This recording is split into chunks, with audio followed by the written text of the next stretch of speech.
Hello, I'm Jamie Flinchbaugh, host of People Solve Problems, and today we have a guest, Krista Smith. Krista, how you doing? I'm doing great. Thank you for having me. Yep, very glad to have you. So a little introduction. Krista is an executive at the nation's largest national security engineering laboratory, Sandia National Laboratory, leading the organization's project management capability. She's had prior roles in senior and executive leadership in facilities, infrastructure, supply chain, business operations. So lots of breadth, lots of different leadership roles, and lots of changes in those roles as you go through them. So I know an important topic to you has been leadership, especially your own leadership, and you examine that quite closely.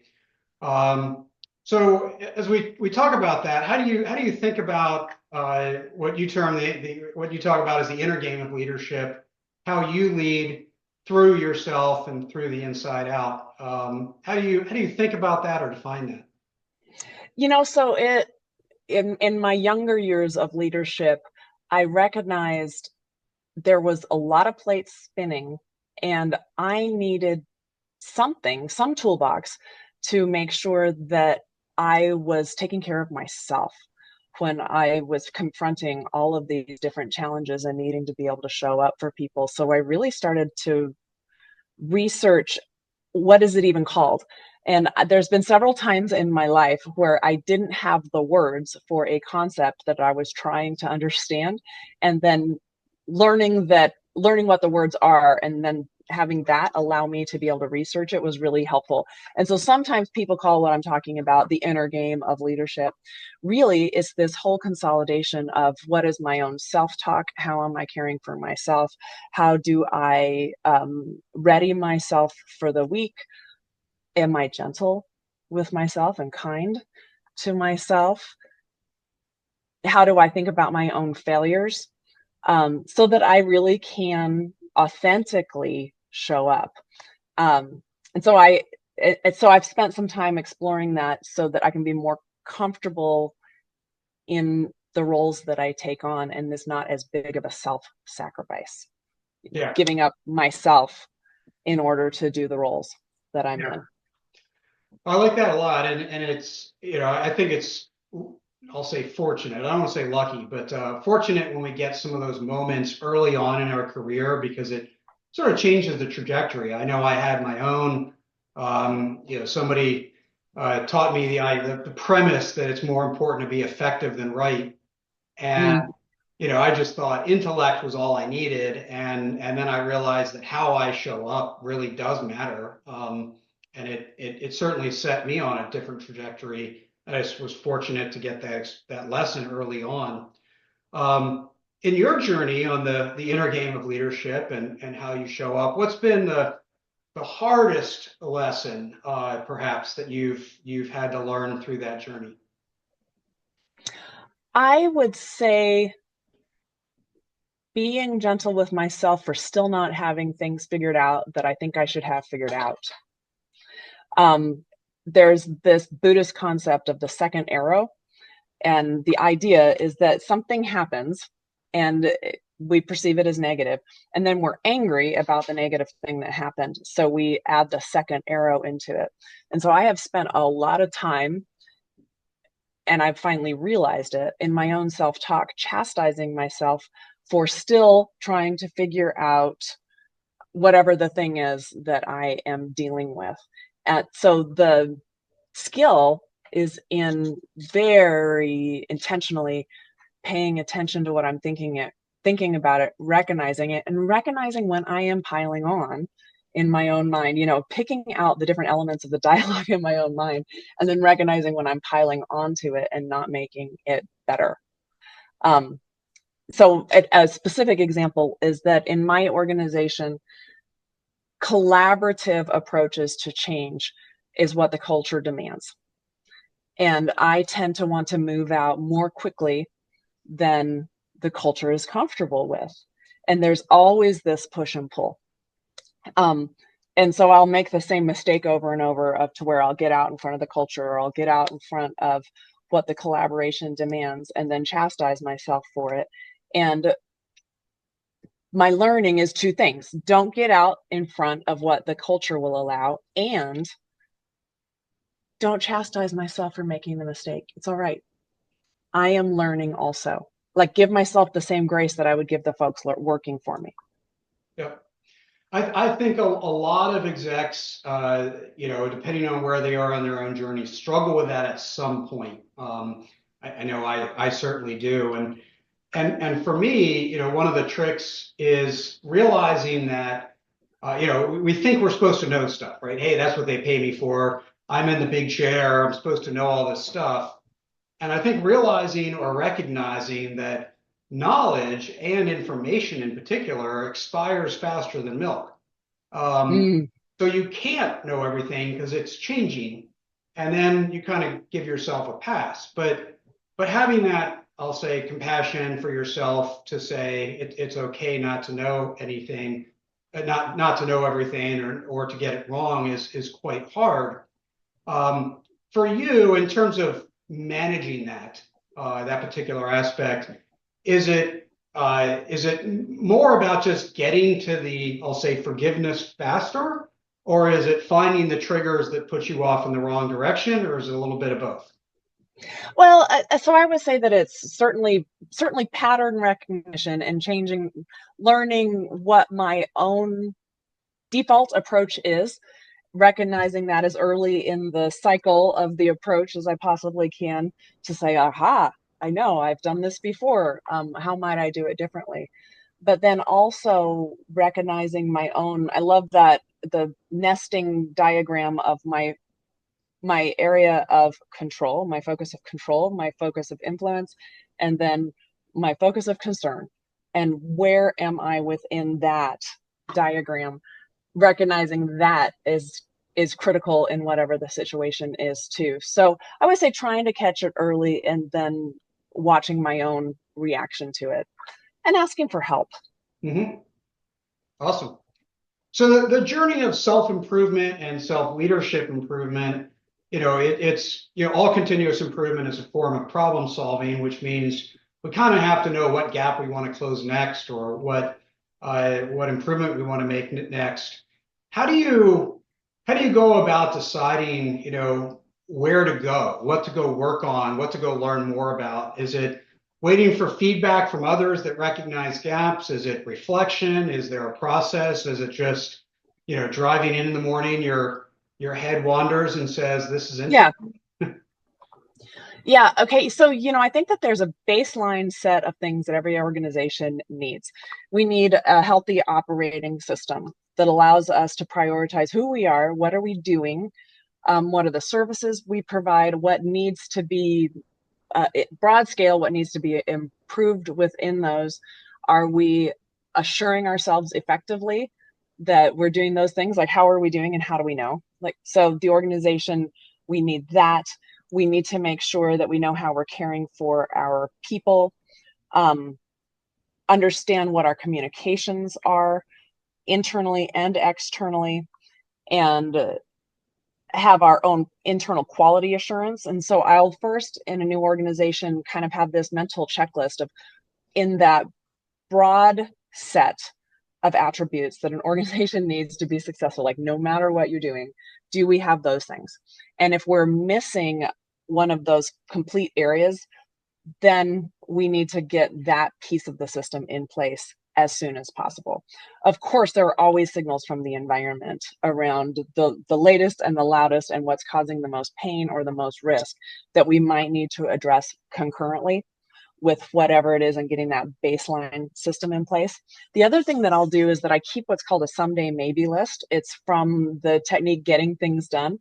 Mm-hmm. And anytime something comes up that, ooh, we need to work on that, we probably have some opportunities there, I will keep a backlog of opportunities should we have resources and time that we don't have at this point, so that when we go into an intentional planning session, it's not we're not just reacting to the latest and the loudest. We also have a healthy backlog of things that we might have noticed for whatever period of a time before Mm-hmm. when we weren't doing that planning session. Yeah, so I know you've thought long and hard about your management operating system and how you utilize it, which you kind of went into there. Um, I'm kind of curious to kind of intersecting that with the personal leadership and how you're authentic. An operating system, a management operating system is both content, meaning what are our priorities and metrics, and then also sort of method, meaning, when are we meeting and how do we prioritize and all of that.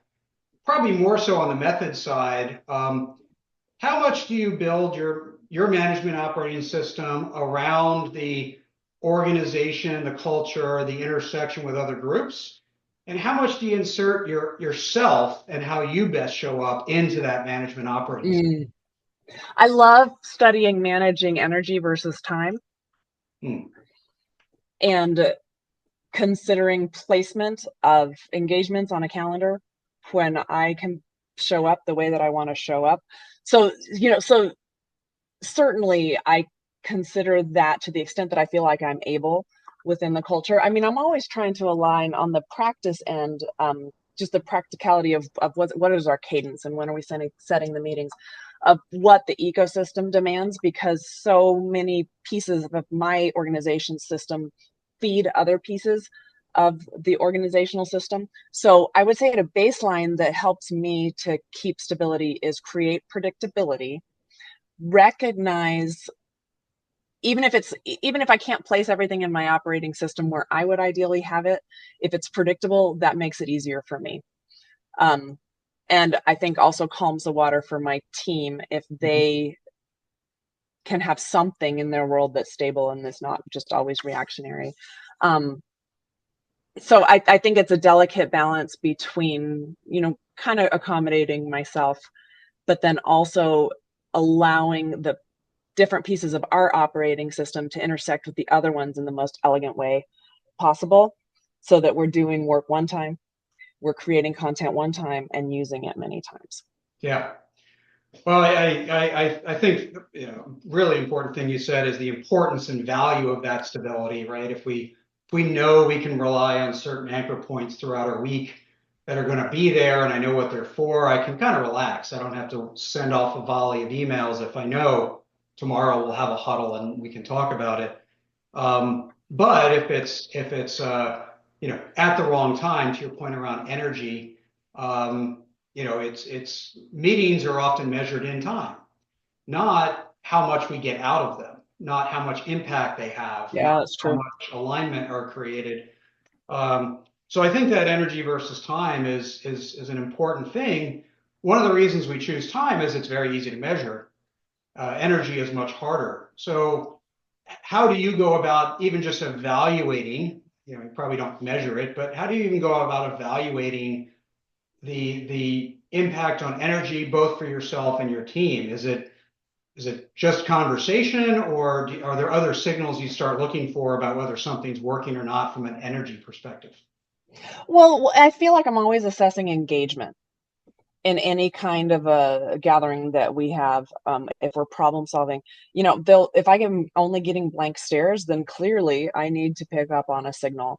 And is it I have to figure out whether it's the topic, whether it's the type of facilitation that we have, whether it's everybody's energy level, whether it's change fatigue, whether it's really disagreement masquerading as Yep. silence. um, so when I am showing up as my best self, I do a lot of observation and interpreting. A mistake that I will make, though, is be over focused on the outcome that I need and plow through regardless of the signal in the room.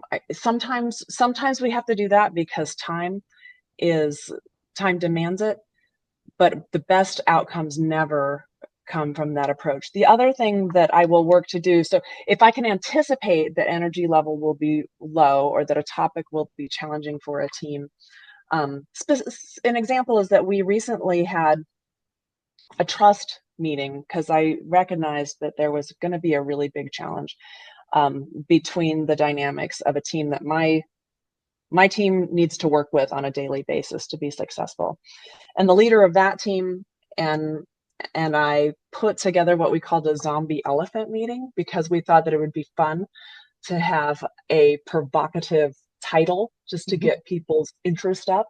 And we Sure. got stuffed elephants for everybody to hold like little whoobies in the meeting. Um, Knowing that we're going to need to talk about some hard things, talk about the elephant in the room. That was the symbolism of the elephant. But what we did to prepare people for that meeting was let them know why we were there, let them know the kinds of topics that we were going to be talking about. And it's a little bit of a stealing of people's mental bandwidth, honestly, beforehand. And so I try to plant little seeds to help them get mentally prepared to show up fully. Because my hope is that as they're just going through their life, they're starting to think about these things in their mind, and I'm getting to co-opt their space so that they can be ready to show up with the kind of energy that we're going to need to be able to solve whatever those problems in the room.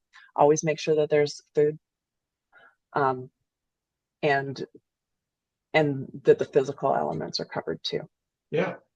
Well, and I like the rationale behind giving them time to think about it when I wrote about in my book, Integrating Intuition. And when you kind of spring it on people and you have a meeting, then process is going to drive your problem solving, right? It's got to be process at that point because you really had no space for people to tap into their intuition. But allowing that time frame allows them to tap into it in whatever way works best for them. And Um, you can imagine that at a national laboratory, I work with a lot of people who are deeply analytical. yes. Um, I tend to feel more comfortable making decisions with less data, less thought in advance. Probably serves me and doesn't serve me, but um, I learn that people need way more advanced notice for thinking about a topic than I can even sometimes imagine a human being needing, because it's so different than the way that I think sometimes. So when I am again showing up as my best self, I love the way that you phrase it is tapping into that intuition, and it's just giving the brain time to allow the thing to soak. Yeah. Well, let's talk a little bit about problem solving with different types of people, because you kind of Mm-hmm. hinted at this, right? That you're as likely to have to ask somebody how many PhDs they have versus whether they just have one in your environment. Yeah, it's kind of redundant to ask them if they do. Right. It's a tremendous amount of intellectual horsepower inside the organization. And so, not just based on that, but based on all the different capabilities, personalities, and histories that you work with, how do you both evaluate and then adjust to the different thinking processes? And what you already gave was one example of that adjustment, but what other ways you evaluate and adjust for the different capabilities, mindsets, or styles that you have to interact with? Okay, so I try to think almost in a grid. I think in pictures. Sometimes I will roll my eyes up because I'm seeing the picture. But Yes. I kind of see it as a grid with at least two dimensions. It's probably three-dimensional. I think about learning styles, whether people like to hear things, talk to learn, see things, read things. Um, Whether people are more analytic by nature, more extroverted, kind of ways of being styles, Hmm. and when it's possible, design a problem solving ecosystem to Right. be able to address those different things.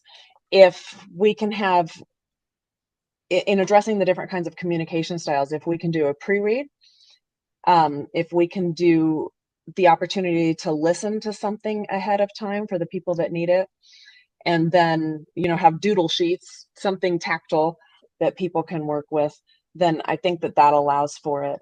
I also, when I'm showing up as my best self, can flex my style to the person that needs to have it, that has really, really different learning styles or different, almost strategic bents. That's another one. That's another dimension in the cube, is that there'll be people that are more naturally very, very tactical, Hmm. and then people who are much more comfortable in that strategic realm and that wonder, big picture kind of thinking, and trying to understand all of those different things that are happening in the room. I can engage people with who I know are better at certain elements of it, or I can stretch people when I know that they're not as good in a certain area and ask a question that requires, say, a tactically talented person to jump into wonder or to strategic thinking. Yeah. So I'm going to ask a practical follow-up to that. And I think I know where you're headed, but I think it's an important question for those trying to mimic that. Do you try to evaluate where people are on in your cube, or do you just assume you've got a little bit of all of it and design around that assumption? You know, I'm lucky that I know my team pretty well. And usually when we're doing problem solving, it's with people that I'm used to working with. If we're doing something in a broader group, or if I'm preparing for an audience, 50 people or something like that, where we need to try to connect on all these different levels, then I will work to design for, hitting the middle somewhere in that. Yeah, great. So one last question as we wrap up here. We kind of started with you had the opportunity to start a learning journey fairly early, and that journey's never stopped. You continue to explore and be curious about different things and add to your knowledge. For those that, especially those early in their career, that want to mimic that, they want to have a pathway where they are sort of in a perpetual learning mode. What's your recommendation for the best way for them to get started or to adopt that mindset?